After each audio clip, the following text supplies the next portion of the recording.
Hi friends, welcome to మా ఇంటి రుచివాళ్ళ. మన ఛానల్లో రసగుల్లా అనే స్వీట్ మీకు షేర్ చేయబోతున్నాను. స్వీట్ అంటే ఎవరికి ఇష్టం ఉండదు, అందరికీ ఇష్టమే.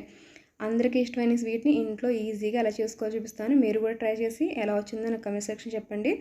అన్నీ మన ఇంట్లోనే ఇంగ్రీడియంట్స్ చేసుకోవచ్చు. ముందుగా స్టవ్ వెలిగించి పాన్ పెట్టి 2 లీటర్స్ పాలు వేసుకుని పాలని మరిగించుకోవాలి. కొంచెం పొంగు వచ్చే వరకు మరిగించుకుని పొంగు వచ్చేకోసారి గరిటెతో ఇలా కలుపుకొని 2 స్పూన్స్ నిమ్మరసాన్ని వేసుకుని పాలని విరగొట్టుకోవాలి.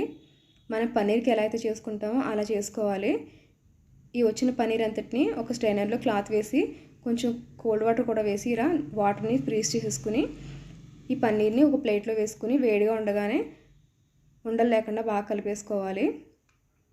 ఇందులో ఒక 5 స్పూన్ల వరకు మైదా వేసి నీళ్లు కానీ పాలు కానీ వెన్న కానీ నెయ్యి కానీ ఎలాంటివి వేయకుండా అందులో ఉన్న వాటర్తోనే కలిపేసుకోవాలి. కొంచెం వంట సోడా, ఒక పించ్ ఆఫ్ సాల్ట్ వేసుకుని బాగా కలిపేసుకుని మనం చపాతీ పిండిలా కలిపి దీని మీద క్లాత్ వేసుకోవాలి. పాకం కోసం ఇప్పుడు 1 కప్పున్నర పంచదార తీసుకుని 1 కప్పు వాటర్ వేసుకుని పాకం మరిగించుకోవాలి. దీనికి ఎలాంటి పాకం అవసరం లేదు, జిగురు పాకం వస్తే సరిపోతుంది. 1 స్పూన్ ఇలాచీ పౌడర్ కూడా వేసుకుని మనం గులాబ్ జాముకి ఎలాంటి పాకం చేసుకుంటామో అలా తయారైతే సరిపోతుంది. ఇప్పుడు పాకం రెడీ అయిపోయింది కదా, పక్కన పెట్టేసుకుని